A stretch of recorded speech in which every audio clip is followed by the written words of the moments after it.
क्षेत्र उजड़ी जाइथिबा फसल बुली देखिले उपमुख्यमंत्री। भद्रक जिला धामनगर और बंत ब्लॉक गस्त करी अदिनिया वर्षा जनित फसल क्षयक्षतिर समीक्षा कले उपमुख्यमंत्री प्रभाती परिडा। चाषी आखिरे लुह देखि आश्वासना देले उपमुख्यमंत्री।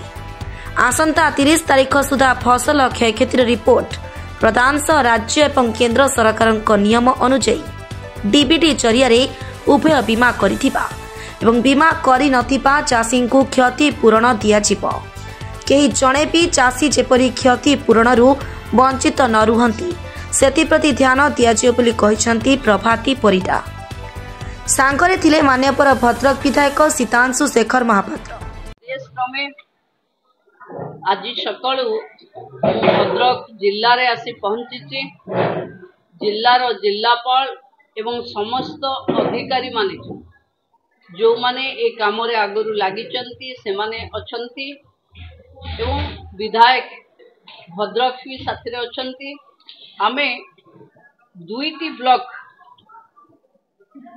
धामनगर और बंत ब्लॉक रो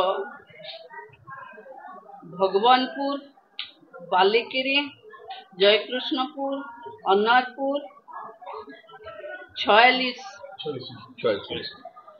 को आमे चाष खेत को विजिट करिचु। चाषी मानक सहित कथा हेचु। ये दैवी दुर्विपाक चाषी कूल माने धान गजा होइथुआ देखौछंती, धान नष्ट होइथुआ देखौछंती, मानसिक स्थिति रे से माने दुख रे अछंती। तापाई सरकार तरफ समवेदना जनाउची एवं चाषी मानकु धैर्य धरिबा पाई अनुरोध करूची। ए समय सबु बेले नथिबो, सरकार आपण मानक सहित सबुथिरे ठिया हेची। ये विपद समय रे भी सरकार आपनको पाई ठिया हबो। जो माने इंश्योरेंस करिचंती, जो माने इंश्योरेंस करि नाहंती समस्त चाषी को एथिरे अंतर्भुक्त करा जिवो। एवं जो भली आज गला परे आमे मुख्यमंत्री उपमुख्यमंत्री मंत्री माने बुलिकरी गला परे रिपोर्ट देला परे मु भाबुची आहुरी सुविधा चाषी मानक पाई निश्चित भावे सरकार घोषणा करिवे।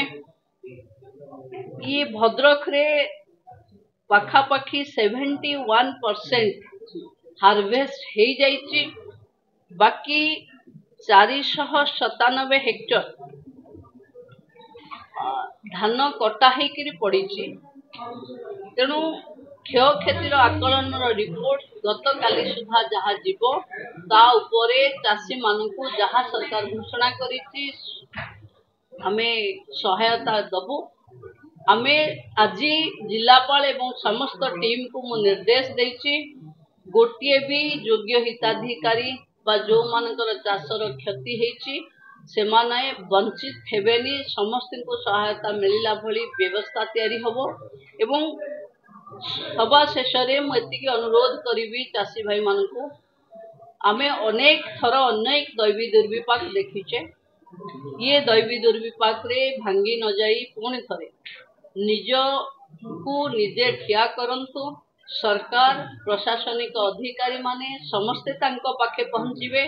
लोकंक सरकार रे लोकंक पाखरे सरकार अछि।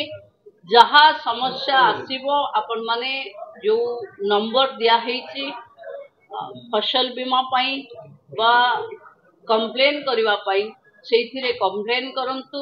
एबे जो 48 घंटा 72 घंटा कोहा होथिला आसंता काली जाय आपण माने तादेरे रजिस्ट्रेशन भी करि परिबे।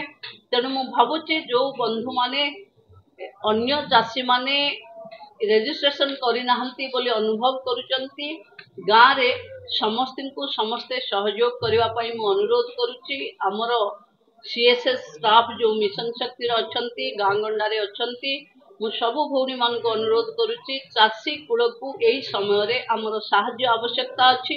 आमे समस्ते तांकु केमती एनरोल करी हबो केमती बीमा रे एनरोल करी हबो ता सहित तांकु सहायता करबा कथा। समस्त को धन्यवाद।